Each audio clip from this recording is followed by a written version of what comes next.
बिस्मिल्लाहिर्रहमानिर्रहीम। आज हम पढ़ रहे हैं काइनेटिक एनर्जी। सबसे पहले एनर्जी की डिफिनेशन को आप देख लें। एनर्जी एक ऐसी कैपेसिटी है किसी भी बॉडी का जो एक वर्क परफॉर्म कर सकती है। द कैपेसिटी और ability of a body to do work is called energy. जैसे अगर एक बॉडी है उस पर हम फोर्स लगा रहे हैं तो वो उस फोर्स के लिए जो ताकत आ रही है वो कहाँ से आ रही है, तो उस टेंडेंसी को जो ये किसी ऑब्जेक्ट को एक जगह से मूव कर सकती है या वर्क परफॉर्म कर सकती है, इस टेंडेंसी को या एबिलिटी या कैपेबिलिटी को हम एनर्जी कहते हैं। द कैपेसिटी और एबिलिटी ऑफ डूइंग वर्क। उसके बहुत सारे अक़साम है, लेकिन दो अक़साम ऐसे हैं जिसको हम डिटेल में पढ़ेंगे। उनमें पहला है काइनेटिक एनर्जी। काइनेटिक एनर्जी एक बॉडी की वो एनर्जी है जो उस बॉडी के साथ उसकी मोशन की वजह से होती है। अगर एक बॉडी मूव कर रही है तो उस मूवमेंट की वजह से उस बॉडी के साथ जो एनर्जी है उसको हम काइनेटिक एनर्जी कहते हैं। The energy of a body due to its motion is called kinetic energy. एक बॉडी अगर मूव कर रही है तो उस मूवमेंट की वजह से उस बॉडी के साथ जो एनर्जी है उसको हम काइनेटिक एनर्जी कहते हैं। लेट अस सपोज एक बॉडी है, ये अगर कोई कार है और ये मूव कर रहा है इस साइड पर और इसको हम रोकना चाहते हैं, तो क्या ये आसानी से रुकेगा? नहीं रुकेगा। हम दूसरी साइड से यहाँ पर उलट डायरेक्शन में एक फोर्स अप्लाई करेंगे तब जाकर ये रुकेगा। तो इसकी मुज़ाहिमत को ख़त्म करने के लिए हमें कोई एनर्जी चाहिए। एनर्जी को हम दूसरी एनर्जी के साथ से उसको हम रिपेल करवा सकते हैं। तो अगर यहाँ पर हम एनर्जी उलट डायरेक्शन में इस्तेमाल कर रहे हैं तो इसका मतलब ये है कि इस बॉडी के साथ कोई एनर्जी थी, और ये एनर्जी किस वजह से थी? ये इसकी मोशन की वजह से थी। अगर यहाँ पर ये किसी चीज़ के साथ टकरा जाता है तो इस बॉडी को ये डिफॉर्म कर सकता है, इसकी शेप खराब कर सकता है, या इसको ये डिस्प्लेस कर सकता है इस डायरेक्शन में। तो इसको डिस्प्लेस करने के लिए हमें किसी एनर्जी की ज़रूरत है, और ये इसने मूव कर लिया या इसने डिफॉर्म कर लिया या कोई वर्क इसमें परफॉर्म हो गया है, तो ये किस वजह से हो गया है? इसकी मूवमेंट की वजह से हो गया है। तो इसका मतलब ये है कि इसकी मूवमेंट की वजह से इसके साथ एक एनर्जी थी। इस एनर्जी को हम काइनेटिक एनर्जी कहते हैं। अब हमें चाहिए काइनेटिक एनर्जी को सॉल्व करने के लिए, या किसी बॉडी में काइनेटिक एनर्जी कितनी है उसको मालूम करने के लिए हमें एक मैथमेटिकल फॉर्म चाहिए। काइनेटिक एनर्जी को अगर हम के से रिप्रेजेंट कर लें, के ई अगर हम इससे डिनोट कर लें, इसको दूसरे से भी हो सकता है, इस तरह से भी हो सकता है कि एनर्जी अलोंग विद के, इस तरह से भी हो सकता है, जो भी आपको मुनासिब लगे। काइनेटिक एनर्जी को अगर हम इससे डिनोट कर लें तो इसके लिए अब हम इक्वेशन मालूम करेंगे। सबसे पहले हम वर्क की इक्वेशन पुट कर लेते हैं। वर्क के लिए हमने पिछले क्लास में एक फॉर्मूला पढ़ा था, वो किस तरह से था? W is equal to F S. W is equal to F S cos theta वो हम नहीं पुट कर रहे क्योंकि यहाँ पर हम मैक्सिमम वर्क के लिए बात कर रहे हैं। अब यहाँ पर F की वैल्यू हम पुट कर रहे हैं। Second equation of Newton second law से हमें पता है कि F is equal to M F. तो ये अगर हम यहाँ पर पुट कर लें तो ये हो जाएगा W इज इक्वल टू, इसकी जगह एम ए और S अपनी जगह पर, ये इस तरह से हो गया है। अब अगर हम एफिशिएंसी ऑफ ए सिस्टम 100% ले, मतलब कोई भी एनर्जी ज़ाया नहीं होती, आइडियल सिस्टम है, तो वहाँ पर जितनी एनर्जी कंज्यूम होती है उतनी वर्क परफॉर्म होती है। और ये भी हमने पढ़ा था कि एनर्जी का यूनिट बी जूल है और वर्क का यूनिट बी जूल है। तो वर्क और एनर्जी हम दोनों इंटरचेंजेबल इस्तेमाल करते हैं।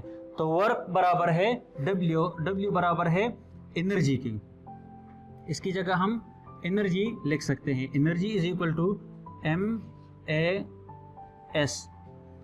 अब यहाँ पर अगर मैं ए यहाँ से ख़त्म कर लूँ तो ए को ख़त्म करने के लिए हमें एक इक्वेशन चाहिए।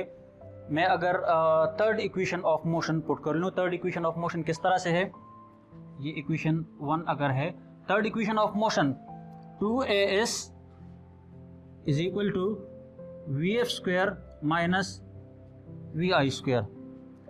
याद रखिए आप यहाँ से a को ख़त्म करेंगे या अगर s को ख़त्म करेंगे, दोनों इससे अगर हम कोई भी वैल्यू निकाल लें a या s की और यहाँ पर पुट कर लें तो काइनेटिक एनर्जी के लिए हमारे पास फार्मूला बन सकता है। मैं a ख़त्म करूँ या s ख़त्म करूँ, किताब में s को ख़त्म किया गया है तो मैं यहाँ से इस फार्मूला से, इस इक्वेशन से s की वैल्यू मालूम करना चाहता हूँ। तो s को मैं मालूम करना चाहूँ तो 2a को ख़त्म करना है। 2a ख़त्म करेंगे तो क्या करेंगे, दोनों साइड को 2a पे डिवाइड करेंगे। ये हो जाएगा 2as is equal to vf square minus vi square. इस साइड को भी मैं 2a पर डिवाइड कर रहा हूँ, इसको भी 2a पर डिवाइड कर रहा हूँ। ये मैं s के लिए कर रहा हूँ। अगर a को आपने यहाँ पर पुट करना है तो फिर a को इसी तरह रहना है, 2s पर दोनों साइड्स को डिवाइड करेंगे। तो ये 2a इस 2a के साथ ख़त्म हो गया। s is equal to vf square minus vi square divide by 2a। vf square minus vi square divide by 2a। ये अगर इक्वेशन 2 है तो इक्वेशन 2 को हम इक्वेशन 1 में पुट करेंगे। पुटिंग इक्वेशन 2 इन इक्वेशन 1, ये हो जाएगा E फॉर एनर्जी। कौन सी एनर्जी, ये मोमेंट की वजह से है तो यहाँ पर हम एक K पुट कर लेते हैं, काइनेटिक एनर्जी। यहाँ पर भी इसके साथ में K लगा लेता हूँ क्योंकि ये काइनेटिक एनर्जी है। Ek is equal to MAS, तो MA अपनी जगह पर आ जाएगा और S की जगह हम पुट करेंगे S की value vf square minus vi square divide bye 2a। इस पर अगर आप नज़र दौड़ाएं तो 2a डिनोमिनेटर में भी है और न्यूमरेटर में भी है, तो इसको हम क्रॉस कर सकते हैं। यह हो गया है Ek kinetic energy is equal to m, और ये हो गया है vf square minus vi square.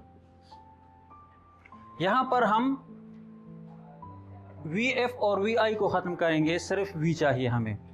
अगर हमारे पास ये इक्वेशन ये एक ऐसी बॉडी के लिए है, ये एक मास है जो इनिशियली एट रेस्ट है 0 मीटर पर सेकेंड, और इस पर फोर्स अप्लाई करेंगे हम, तो ये यहाँ पर इसने कोई डिस्प्लेसमेंट कवर करके ये यहाँ पर आ गया है।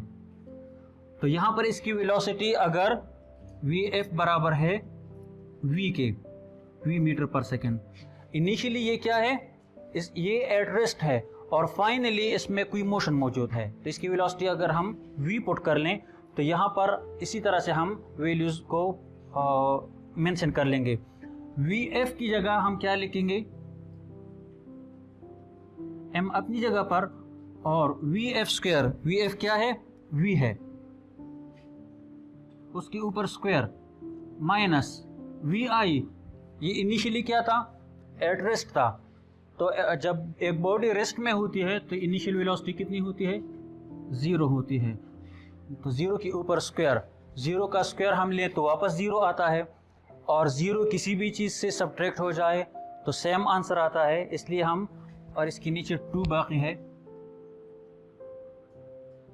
तो ये हो जाएगा v स्क्वायर, बाकी ख़त्म हो जाएगा। तो ये हो गया है हमारे पास answer, kinetic energy is equal to mv square divide by 2। ये काइनेटिक एनर्जी की इक्वेशन है। मैं रिपीट कर रहा हूँ शॉर्टली, काइनेटिक एनर्जी एक ऐसी एनर्जी है किसी भी बॉडी का जो उसके मोशन की वजह से होती है। अगर हम W is equal to F S का वर्क के लिए हम फार्मूला लिखें तो W is equal to F S है मैक्सिमम वर्क के लिए, और F बराबर है ma के, तो इसमें हम पुट कर लेंगे W is equal to F की जगह ma, ये ma पुट हो गया है, S अपनी जगह पर। और हमने पढ़ा है कि एनर्जी और वर्क इंटरचेंजेबल हम इस्तेमाल कर सकते हैं, तो वर्क की जगह मैंने एनर्जी पुट कर ली अगर एफिशिएंसी 100% है। ma अपनी जगह पर, S अपनी जगह पर। यहाँ से हम एक ऐसा सिस्टम ले रहे हैं जिसमें एक बॉडी एट रेस्ट होती है और उस पर कोई फोर्स अप्लाई करने के बाद उसकी वेलोसिटी 0 से v में कन्वर्ट हो जाती है। तो उसके लिए हमने इक्वेशन पुट कर लिया 2as is equal to v square minus vi square, ये थर्ड इक्वेशन ऑफ मोशन है।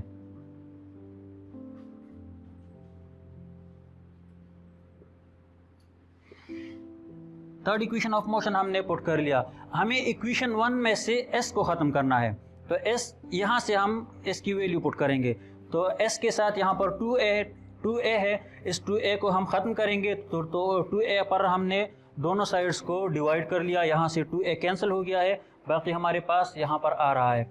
हमने क्या कर लिया फिर, इसको इक्वेशन 2 का नाम दे दिया। इक्वेशन 2 को हमने इक्वेशन 1 में पुट कर लिया, तो ये हो गया ई के इज इक्वल टू ma अपनी जगह पर, और s की जगह हमने s की वैल्यू पुट कर ली जो इक्वेशन 2 से आ रही है।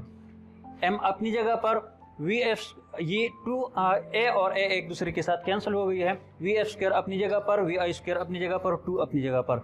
यहाँ पर हमने इस केस को इसकी वैल्यूज पुट कर ली। इनिशियल वेलोसिटी हमारे पास 0 है, ये इनिशियल वेलोसिटी की जगह हमने 0 पुट कर लिया। फाइनल वेलोसिटी v है, तो वहाँ पर हमने v पुट कर लिया और स्क्वायर्स अपनी जगह पर। तो 0 को किसी भी चीज़ से सब्ट्रैक्ट किया जाए तो वही आंसर आता है, तो v स्क्वायर हमारे पास सिर्फ रहा। Kinetic energy is equal to mv square divide by 2। यहाँ से हम इस इक्वेशन को थोड़ी देर के लिए समझते हैं। इस इक्वेशन को आप देख लें, काइनेटिक एनर्जी दो चीज़ों पर m और v पर ये इन्हिसार करती है। अगर एक बॉडी है और एक मोशन के साथ मूव कर रही है, तो अगर उस बॉडी की हम मास ज़्यादा करेंगे, मास अगर ज़्यादा होती है तो काइनेटिक एनर्जी ज़्यादा होगी, मास अगर कम होगी तो काइनेटिक एनर्जी कम होगी। इसी तरह काइनेटिक एनर्जी v के स्क्वायर के साथ भी वेरी करती है, डायरेक्टली प्रोपोर्शनल है उसको भी। काइनेटिक एनर्जी v को हम ज़्यादा करेंगे तो काइनेटिक एनर्जी ज़्यादा होगी, v को कम करेंगे तो काइनेटिक एनर्जी कम होगी। ये हम प्रैक्टिकली भी देख सकते हैं। एक मोटरसाइकिल अगर मूव कर रही है तो उसको अगर वो किसी चीज़ के साथ टकरा जाती है तो इतना डैमेज प्रोड्यूस नहीं कर सकती। अगर एक ट्रक किसी चीज़ के साथ टकरा जाता है, उसकी मास ज़्यादा है और सेम वेलोसिटी के साथ मोटरसाइकिल और ट्रक मूव कर रही है तो उसकी मास ज़्यादा है, इसलिए वहाँ पर काइनेटिक एनर्जी ज़्यादा है, वो ज़्यादा डैमेज या वर्क कर सकता है। इसी तरह अगर एक बॉडी है वो ज़्यादा तेज़ मूव कर रही है, एक छोटा सा पत्थर है किसी को वो लग गया, छोटा सा पत्थर है किसी को लगा, इतना जख्म प्रोड्यूस नहीं करेगा, लेकिन उसी के बराबर अगर बुलेट हम लें, वो उसी के साइज का है लेकिन वो बहुत तेज़ मूव करती है, तो वहाँ पर वो किलिंग भी कर सकती है। तो इसका मतलब है काइनेटिक एनर्जी मोशन पर या स्पीड पर भी इन्हिसार करती है। जितना स्पीड ज़्यादा होगा, वेलोसिटी ज़्यादा होगी, उतनी काइनेटिक एनर्जी ज़्यादा होगी, तो दोनों पर ये इन्हिसार करती है।